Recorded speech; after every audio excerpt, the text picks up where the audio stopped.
Kabut pagi menggantung rendah di atas ladang berlumpur Passchendaele Belgia pada Oktober 1917. Dentuman artileri tak pernah benar-benar berhenti.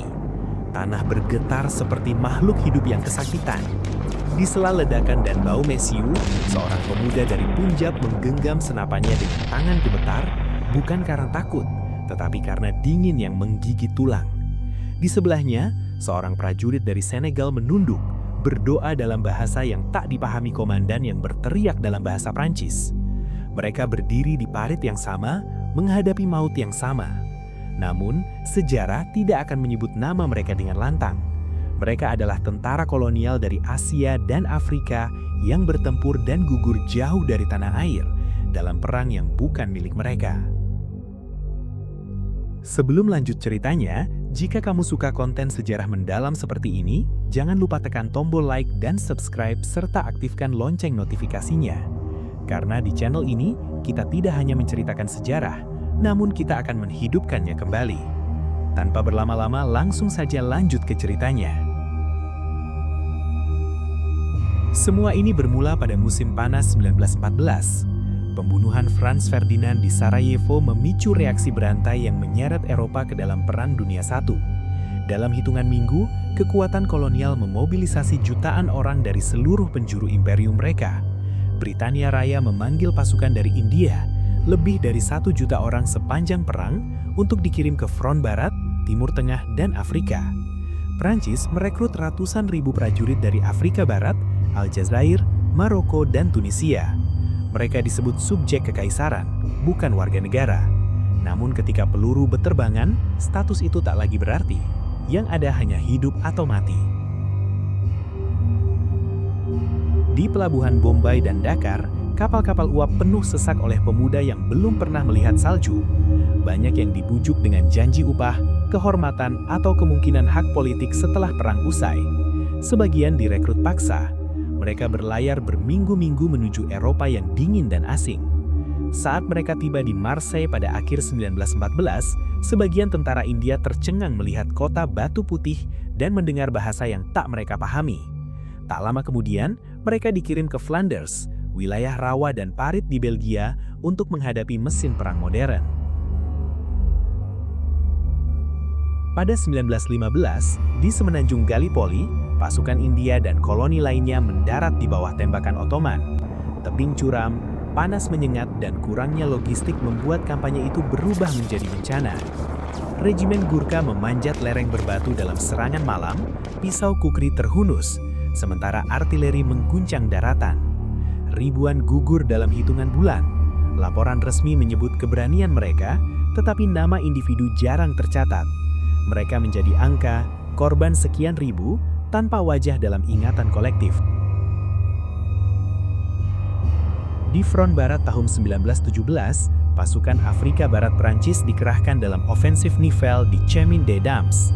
Serangan itu dijanjikan sebagai terobosan cepat, tetapi berubah menjadi pembantaian. Dalam beberapa hari, ribuan tewas. Banyak yang tidak terbiasa dengan musim dingin Eropa, namun tetap dipaksa menyerbu posisi Jerman. Ketika sebagian unit mempertanyakan kondisi makanan dan perlakuan yang tidak setara, mereka dituduh membangkang. Diskriminasi terasa dalam jatah, dalam promosi, bahkan dalam cara mereka diperlakukan oleh sesama tentara. Namun keberanian mereka nyata. Di Ypres dan Somme, mereka berdiri ketika garis hampir runtuh. Mereka menahan serangan gas beracun, bertempur di lumpur yang menelan kaki, dan menguburkan rekan-rekan mereka dengan doa singkat sebelum kembali ke garis tembak. Perang berakhir pada 1918, tetapi bagi banyak tentara kolonial, perdamaian tak membawa perubahan besar. Mereka pulang dengan medali, tetapi tanpa hak setara. Janji reformasi politik memudar seperti asap mesiu. 20 tahun setelah meriam 1918 terdiam, dunia kembali berkonflik. Pada 1 September 1939, Jerman di bawah Adolf Hitler menginvasi Polandia yang memicu Perang Dunia II. Sekali lagi, kekuatan kolonial meminta bantuan dari wilayah jajahan. Kapal-kapal dipenuhi wajah-wajah dari Asia dan Afrika berlayar ke medan perang yang jauh dari rumah. Pada tahun 1940, ketika Prancis diserbu dan pertahanannya runtuh dalam beberapa minggu, ribuan tentara Afrika Barat berada di garis depan. Di Chasley, dekat Lyon, pada Juni 1940, sejumlah prajurit Afrika yang tertangkap dipisahkan dari rekan-rekan Eropa mereka. Mereka dieksekusi dengan brutal oleh pasukan Jerman, bukan hanya sebagai korban perang, tetapi juga karena kebencian rasial yang jelas. Tubuh mereka dikuburkan dalam liang yang nyaris tanpa penanda.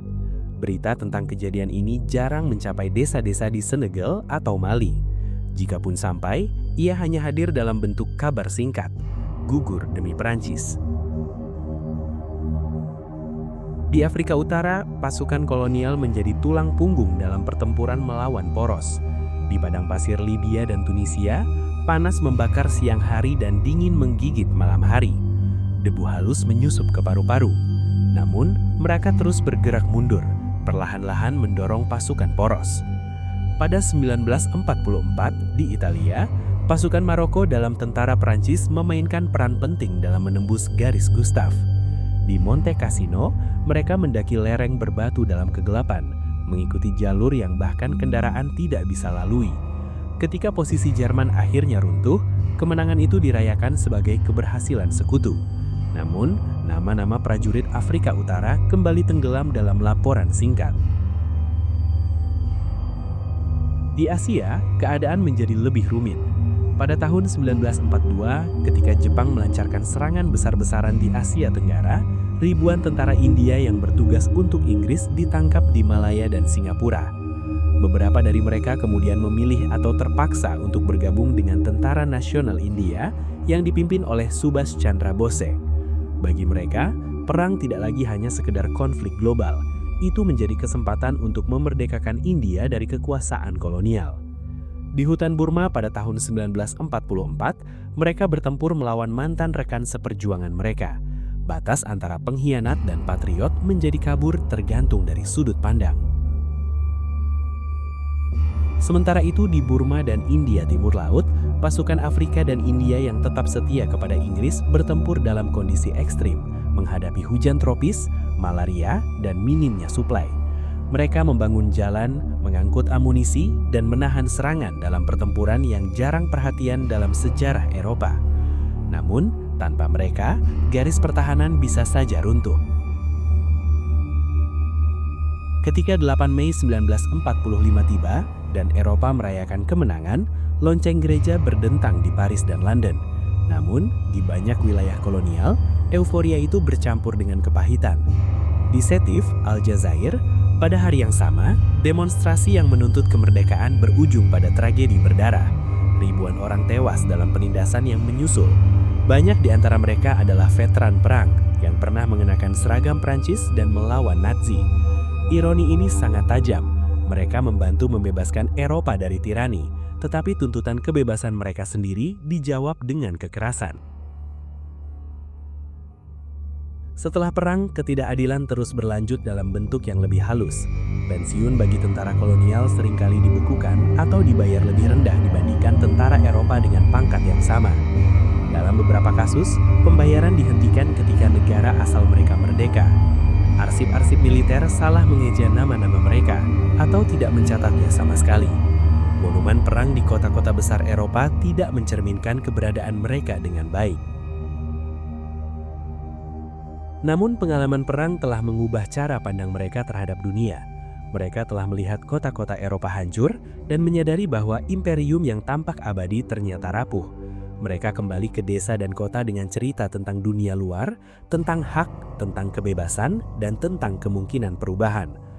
Dari India hingga Vietnam, dari Ghana hingga Aljazair, gelombang kemerdekaan semakin kuat pada akhir 1940-an dan 1950-an.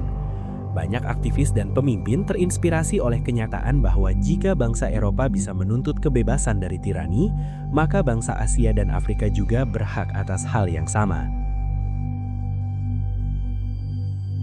Gelombang tersebut akhirnya tidak dapat dihindari. Pada tahun 1947, India berhasil meraih kemerdekaan dari Inggris, yang diikuti oleh proses dekolonisasi di benua Asia dan Afrika selama 20 tahun berikutnya. Pada tahun 1954, kekalahan Perancis di Dien Bien Phu mengguncang kekuasaan kolonialnya di Indochina. Di tahun 1962, Aljazair memperoleh kemerdekaan setelah melalui peperangan yang panjang dan penuh darah melawan Perancis. Di balik setiap momen penting tersebut, terdapat jejak para veteran Perang Dunia, para pria yang pernah bertarung di Flanders, Monte Cassino, atau Burma, yang kembali dengan pemahaman baru bahwa kekuatan kolonial tidaklah bersifat permanen. Banyak di antara mereka menjadi pilar utama dalam gerakan untuk kemerdekaan. Mereka mengerti tentang disiplin militer, taktik, dan yang paling penting, mereka telah menyaksikan sendiri bahwa negara-negara Eropa pun dapat mengalami kekalahan, penderitaan, dan kejatuhan. Pengalaman menyaksikan kota-kota seperti Paris, yang diduduki pada tahun 1940, atau London yang dibombardir, memberikan sudut pandang baru.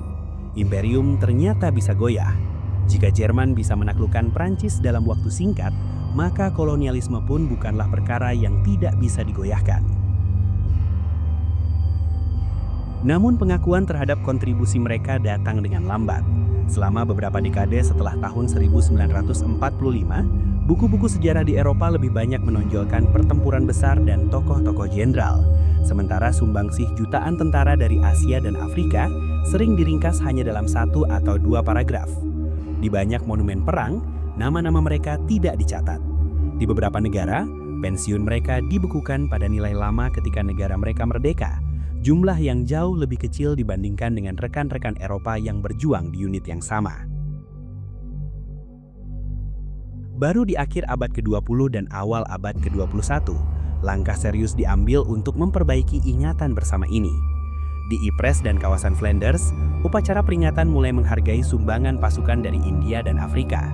Di Prancis, muncul debat publik mengenai ketidakadilan dalam penyaluran pensiun bagi veteran kolonial. Arsip lama diungkap, dokumen ditelaah ulang, dan nama-nama yang terdahulu terlupakan mulai dihidupkan kembali dalam sejarah. Kisah mereka juga mendapatkan tempat dalam film, buku, dan penelitian akademik. Generasi baru mulai mempertanyakan, mengapa selama ini kita jarang mendengar tentang Tiraillé Sénégalais? Mengapa pasukan India yang berjumlah lebih dari 1 juta orang dalam Perang Dunia Pertama hanya tercatat dalam catatan kaki? Mengapa tragedi di Chasselet pada tahun 1940 atau peran pasukan Maroko di Monte Cassino tidak dibahas secara luas? Sebab, sejarah bukan sekedar tentang apa yang terjadi, tetapi juga tentang siapa yang memilih untuk mengingatnya. Saat ini, ketika kita melihat gambar-gambar hitam putih dari parit berlumpur tahun 1917 atau reruntuhan kota Eropa tahun 1944, kita perlu melihat dengan lebih cermat. Di antara wajah-wajah itu, terdapat pemuda dari Lahore, Dakar, Algier, dan Hanoi yang mungkin tidak pernah membayangkan akan kehilangan nyawa ribuan kilometer dari rumah. Mereka tidak selalu memahami dinamika politik global yang menyeret mereka ke medan perang. Namun mereka memahami makna keberanian, persahabatan, dan pengorbanan. Tentara kolonial yang terlupakan bukanlah sosok tanpa identitas. Mereka adalah manusia dengan keluarga, mimpi, dan harapan. Darah mereka menjadi bagian dari sejarah dunia modern, mengubah hasil 2 perang besar yang mengubah peta politik dunia. Tanpa mereka, garis depan mungkin akan runtuh lebih cepat. Tanpa mereka, kemenangan sekutu mungkin tak akan tercapai dengan cara yang sama. Mengangkat tema ini hari ini bukan hanya sebagai bentuk nostalgia, tetapi juga sebagai wujud keadilan bagi sejarah. Setiap nama yang berhasil diidentifikasi kembali, setiap kisah yang diungkapkan, menjadi langkah kecil untuk mengisi celah dalam narasi besar mengenai abad ke-20. Jika cerita ini memberikan sudut pandang baru untukmu, bagikan kepada orang lain agar lebih banyak yang menyadari sisi sejarah yang sering terabaikan. Sampaikan opinimu di kolom komentar. Mengapa menurutmu kontribusi para prajurit dari Asia dan Afrika cukup lama terlupakan? Dan jangan lupa untuk memberikan dukungan dengan like dan subscribe agar kita dapat terus mengungkap kisah-kisah sejarah yang tersembunyi bersama-sama. Karena selama kita tetap mengingat, mereka tidak akan pernah sepenuhnya hilang.